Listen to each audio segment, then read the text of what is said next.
Welcome to the show. I'm Dr. Mark Kovacs. I'm here with my good mate, Jason Bohn, and we're really talking today about the unique aspects of being behind the scenes or beyond the ropes. And that's a really interesting topic from my perspective, because every sport, every environment, what you see on TV is not exactly how things function behind the scenes. And we're going to sort of delve into some of that across different sports. But being a professional golfer for as many years as you've been, you've seen it at all levels, from the entry-level tours that you've played on all the way to the most famous tournaments in the world. So is there something that most of the listeners and viewers out there would be shocked to hear about how things function behind the scenes? I mean, I think every sport, just like what you just said there, is like it is a complete circus. And then when you go to the circus, all you're seeing is the actual show that's being put on. You don't see where they keep the elephants or the guy shoveling all the elephant dung or whatever. I mean, you don't see any of that. And that's the exact same with golf. It is exactly the same way. You don't see, like, we all have a locker room or whatever. Even in any sport, they have a locker room. We have these equipment trailers that are there pretty much the whole week until the tournament starts. And so that just allows us to dial in our equipment. We get new products. We test new things. I mean, So for someone that's into golf, so when you say equipment, how much equipment do they have? Okay, so like in golf, every manufacturer has an equipment truck. So my manufacturer was Titleist. I used all their equipment, and so I would go on this Titleist truck, and it had everything I could possibly want. If I needed new wedges, irons, drivers, 3-woods, bags, hoodies, I don't know, mittens, anything, umbrellas, anything I had forgotten to travel. They've got on these big 18-wheeler trucks, and they would, if we were having some new equipment or I wasn't happy with the equipment that I was using, I'd just be like, hey, I need a new set of irons. We'd go through. I mean, they would build them up in an hour, and I mean, an hour later you would have all brand new stuff. And so, like, if for some reason it broke during competition or in practice, or you just got pissed at it, and I've been playing with guys in practice rounds, they've just snapped it over their knee. They've just been out of complete frustration. And I guess I've seen the same kind of thing in tennis, where somebody gets frustrated, they slam the racket down, it just shatters. I mean, they've got to have some sort of trailers or trucks or whatever to get all this rackets to them. Yeah, the tennis guys would love the situation that you're describing, though. It's very rare. Some of the Grand Slams, the clothing companies will usually have access to some clothing, but it's usually the first few days of an event when people can get their clothing. But it's usually set up for you in bags, and you get your bag worth of shipment, and then you leave. You don't necessarily have access to unlimited sort of whatever you need. And then from a racket standpoint, it's really complicated in tennis, and it shouldn't be, because I think golf equipment is way more complicated than tennis equipment is. But every player has their own unique, custom, dialed-in racket.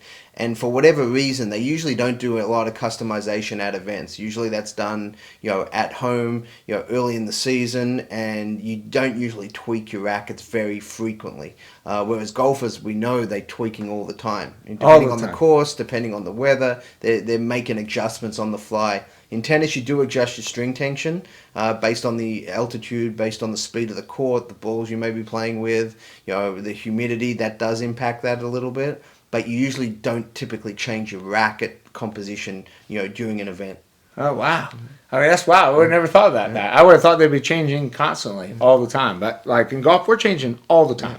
I mean, you could play a tournament with 4 different putters. Yeah. I mean, you literally could change your putter every day and be like, nah, this one didn't work today. I'm going to try this one tomorrow. And there have been guys who've done it many times. And there have been guys who've actually won and not putted with the same putter any of the 4 days, any of the 4 consecutive days. So what's the mindset behind that? Because from a person that has grown up in an environment where you want to get a routine, you want to remove all indecision, try to simplify your life, changing to that extent seems counterproductive to many people. So what's the mindset of people that are doing that? Like I said, it's purely psychological, because there's been guys who would have putted with the same putter for 25 years, and because the technology of putters, it's gone up, it's definitely helped, but it's not something that you definitely really are are enhanced by having a putter that wasn't, that you could still putt with a putter that was built 25 years ago, which you probably couldn't play with a tennis racket that was made 25 years ago. And you couldn't really drive with a driver. And I think it's just a mentality perspective. Hey, this one's not working. It is not me. I am not the issue here. It has to be my equipment. So they're rolling that, so it's almost like a confidence builder. Like it can't be me. It's got to be this shitty equipment. I mean, it's not. I am not doing anything wrong, and I think that is almost like a positive. Yeah. I mean, they're looking at like and this putter's better, and I made 3 putters on the putting green with it, and now I'm going to go out and play and putt well, and then they putt well most of the day, 3 putt the last hole, this thing's junk, and they go get another one, and it's just I don't know. I wasn't a person that could do that. I was always the same style, might change a little bit. I liked what I call pimping out my putter. I would change like the grip and make different colors or have the ink a little bit different. But it wasn't really. I put a line on it, take a line off. I wasn't really changing too much of it. But no, that's really interesting, especially about the protecting of the ego concept of, hey, it can't be my fault. It's not me. It's the equipment. It's the weather. It's something else to take the pressure off. Which is sometimes, like you said, a real positive, but you do that too much in some environments, it creates that environment where you're not ever in control of the outcome, which it's that balancing act between how do you protect your ego well enough, but also knowing that you want to be in control of the outcome and you don't want to blame an external source. The psychologists that I deal with have a field day with this because it's really challenging, because all great athletes in all sports have a component of both, and they balance it better than most. So they will blame something else to remove that negative thought process, and then they will hopefully own the next day themselves and do something positive from that perspective. So I'm just interested from your experience personally and what you've seen is how do people use that information in their own life to sort of optimize a bad result and turning it into a good result the next day or that afternoon or whenever it is. Yeah, I think it's, I don't know, I was never that kind of individual, me personally, but I've just been able to see that, so I can't really speak too much to that degree other than I did I relied on the same caddy, I relied on the same team. I enjoyed that process because I felt like I could bounce ideas off. We could go down a different road. It wasn't something totally new. It was I was getting feedback that I felt comfortable with. And I think the comfort for me personally, whereas for some people that comfort isn't there. They need that erratic, a little bit of it. Not every day or not constantly, but I would see guys change caddies. They put them on a rotation, and it's just because they felt like, oh, I'm going to get something from somebody else, or they'll change coaches. They're going to get something from somebody else, and that's good feedback for them. They take that and process it differently. But I was kind of the guy who just kind of stuck with the same and felt like if I was going to change, I would ask questions of what are we going to do? How are we going to do this? How are we going to get it better? And versus like completely change who I was speaking to about it, or change a complete coach or anything like that. So yeah, a lot of junior athletes are running into that challenge nowadays, and it's not the athlete always, it's usually the parent of the junior athlete in a lot of sports is they coach hop a lot. So they're looking for someone to give them that another piece of advice, which there's a lot of value in some respects because you get different opinions, people see things differently, they've had different experiences, but historically it's created a lot of challenges many times because everyone you go to is going to say something different, probably trying to get at a similar outcome but coming about it from a different way, and there's obviously benefits to that, but there's also a lot of challenges with how do you process it, what do you take, what do you not take. And in an earlier show you mentioned that you had a great team always, and the team around you is so important, and I think that's kind of seems to be what makes the best athletes the best, is they have a closer knit team usually. They have one or two trusted people, whether it's family members or a long-term coach or a caddy or someone, and then they bring in other people to provide some input, but they know how to decipher it and what to take and what to leave. I think the big word there was trust. I think that people just you create a team that you completely trust, put your faith in, that's honest, that you can take critical feedback from, you can give critical feedback to. I think that's kind of I see, if there was one really great tennis coach, there'd only be one, right? Like if he could cure it all, there'd just be one. It's same in golf. There'd be one coach. There'd be one way to do it. There's definitely not one way because we're all built differently. We all think differently. We all see differently. I mean, all these aspects are, I think, but, and when going back to the junior side of it, and I see, okay, this junior had a little bit more success because he went to this coach. So then a parent will pull that kid and put him in that direction. But I mean, they're two completely different kids. Even if you were a twin, you're so totally different. You're going to process everything, and the verbiage of the way that it's spoken to you. I mean, it's so how each individual processes it. It's so completely different. So what advice would you give a parent, say, listening or watching, about how do you make those decisions? Because most of them are uneducated themselves about the process. It's the first child going through a certain sport and everything's new to them. And they're usually listening to other parents, which is one of the worst things to do because, you don't want to take advice from someone who has no more experience than you have. That's not really a great strategy. So any thoughts on that? My advice is parent, right? Like, so if you're a parent, you be a parent. Who you speak to is the child. The child knows. Now, can the child tell you all the time? No. But the child, you should be able to, not should, you can be able to find out if the child is gaining, if the child is improving, if the child is understanding. You should be able to see that without another parent telling you, without the coach telling you, without anything. And I think speaking to the child and trusting what the child says, because if the child is like, hey, I feel great, I'm learning, and you don't see his results going, well, if you start judging everything on results, we all know where that's going. It's not going anywhere. I mean, like, I don't know, like, you can't, if you jump real quickly, it doesn't necessarily mean you're going to continue to do that. Like the famous phrase, and maybe you haven't heard this, is fast shitting dogs don't shit long. I mean, that's the key. I mean, like, it's a process. It takes a long time. And I mean, like, but I think the child, the athlete knows, and they truly do. And if you're really honest and open with it, and you would hope that your child would be the most honest with the parent, more so than a coach, if that is in a loving environment, or if they're brought up in that sense. But I would, if either one of my boys were trying to play or go to the next level or play college or play professional sports, I would always be asking them, hey, how do you feel? Is this going good? Are you learning right? Do you believe? Do you trust this guy?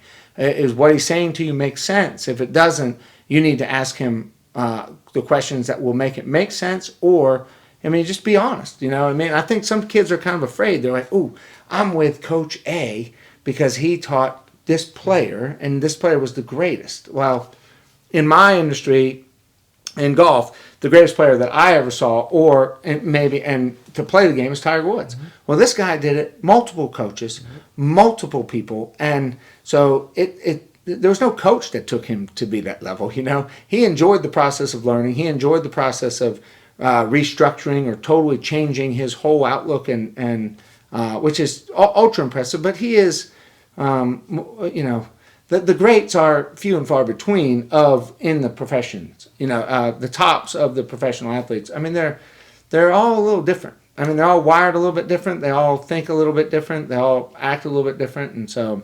Yeah, they're unbelievable outliers, and it's really hard for even a good professional in any sport to use them as examples. They are great examples most of the time, but nearly all of them have a major obsessive component to their personality, which creates that need to always get better, find more ways to do things. It's really hard to compartmentalize, and the greats have found ways to compartmentalize that into their sport. But if you look across a lot of athletes that are greatest at what they do, they've had really challenging other aspects of their life because that obsessive nature feeds into other areas, and it's really challenging. So you do have to be careful, like you said, to say, hey, if this coach worked with this great player, but how many other thousands of players did that coach work with that didn't get there? So and how many other coaches did that great player work with that also had input and that was valuable? And that's the hard part with a lot of that. And people are always looking for that coach or that other person to help them. And How would you decide on a coach? I mean, it's a great question. Like if you had to make a decision about a coach for yourself, for one of your kids, maybe what would go into that decision? I think it's got to be. There has to be a personal component and a professional component that have to tie in for me. Like I've got to be able to.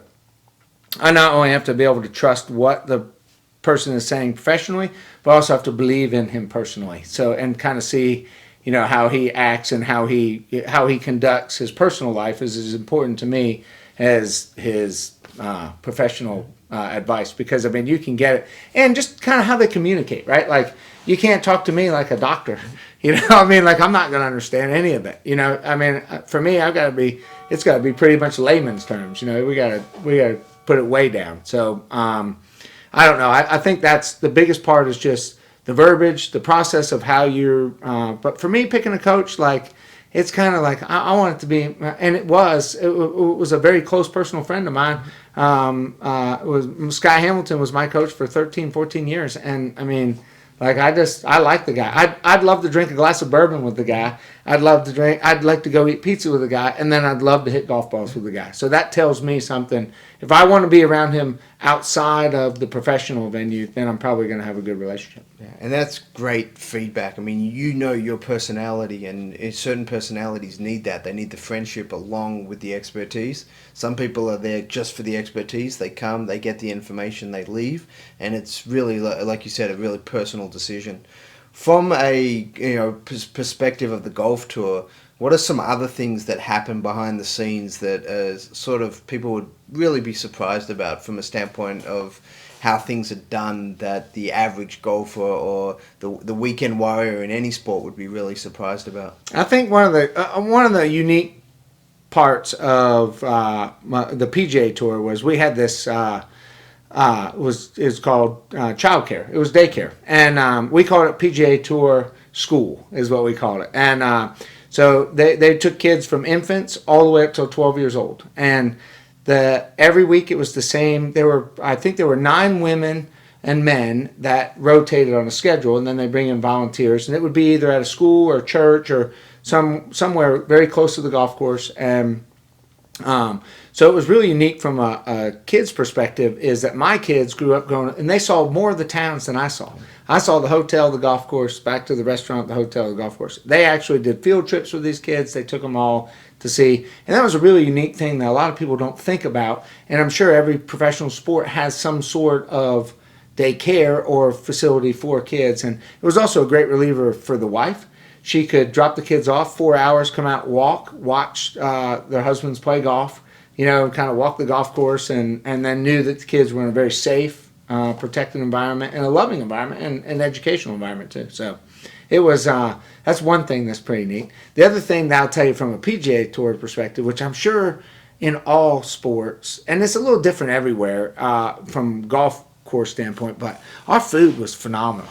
Like, I mean, absolutely, like, each venue was a little bit different. Like, they had their different styles, and, if we're up in New England, we'd be eating lobster, and, if we're on the West Coast, there's a lot of sushi, and, it's just, it was different in the venues, but, I mean, you can get fat. Like, it was very, I mean, we walk a lot, but not, I mean, it's not like we're running or we're playing, NBA or football or anything, but, I mean, it was really, the food was absolutely spectacular. And that's one thing that, like, you would just walk up, and every week, I'd just be so amazed at the spreads that were just put out for us, and, and the food that we had access to and our families had access to. And how restricted was that food area? Because, like, in certain, like, in the NBA, for example, they have the player and player guest sort of, lounge, which is only for the player guest, which is maybe 40, 50 people in the NBA environment. And like you said, food's unbelievable,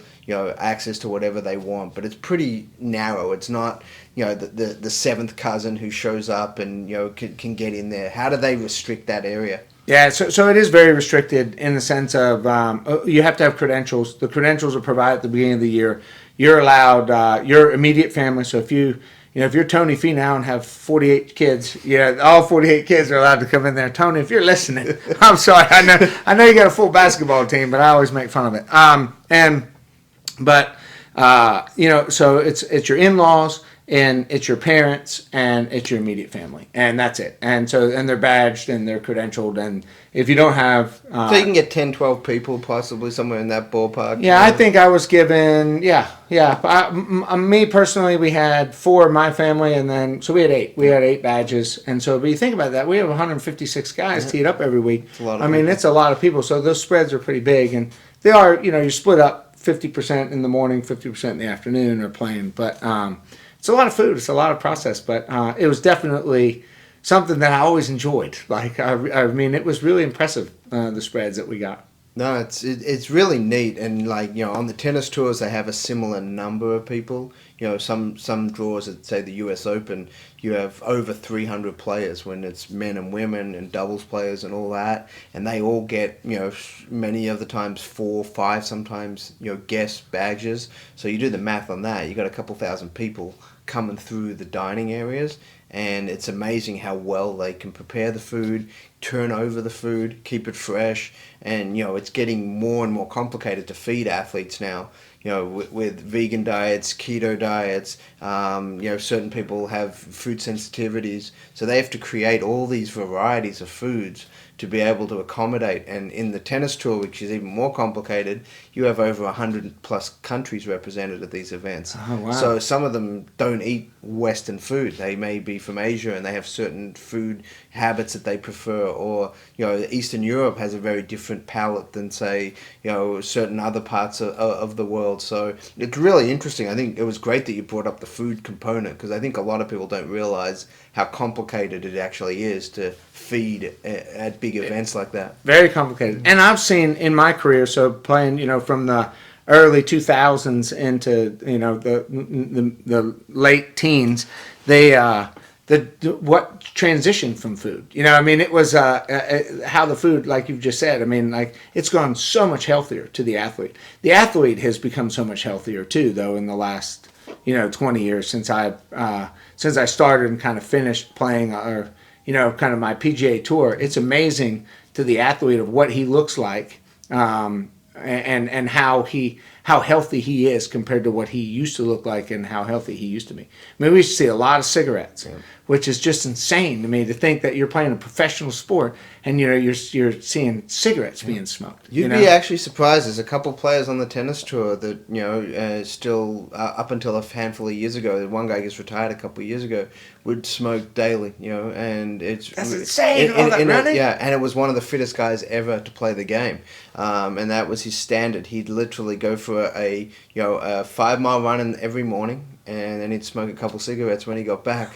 That was his routine. And so it's really interesting how even with the knowledge, it's hard to break habits as well. Yeah. So it's really, really interesting. I think what we're going to go to now is the 2 hot things. You did a great job on our last show. I've got to match you with my 2 hot things. So this first one here is actually a book. It's a book written by Rusty Komori. So it's called Beyond the Lines, Creating a Leadership Culture to Achieve Extraordinary Results. And the reason that this book's so interesting to me is it's actually a guy I know. He's got 22 consecutive high school state championships in tennis in Hawaii. Wow. 22 years in a row, he won their state championship. He was actually at the Punahou School where former President Barack Obama went. But he's a phenomenal guy, and he transitioned 20 plus years of coaching high school sports into a really successful leadership consulting and company. And this book I was fortunate to write the foreword for, but it's definitely a great resource. It's something that I would highly recommend. And this is designed for people outside of sports as much as it is for people in sports. So this is a great thing to provide some knowledge, great stories as well to link in with different things, and just trying to figure out how a guy won 22 consecutive state championships. So pretty impressive. And the second item here, you went with the gin drink previously. This is called Lismore. It's actually a Scotch.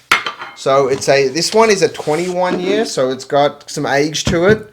But for folks that are bourbon drinkers, and we know a lot of bourbon drinkers, This is one of the smoothest scotches to really trying to convince them that there are other things out there than just bourbon, which is hard to do for the bourbon diehards. But this is actually one of my favorites. It's very, very smooth. The bottle's not that expensive, so it's one of those ones. If you like a very, very smooth whiskey, it's Scotch. This is the one to go with. So those were my two hot things for this week. Well, have them both. Exactly. We will. Yeah. After the show, we'll be That's partaking. right. We're going to read the book and have the Scotch. That sounds great.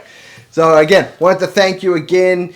Follow us on all the different outlets. We look forward to conversing, ask you questions. We're going to be discussing a lot of other interesting topics over the next few weeks. And until next time.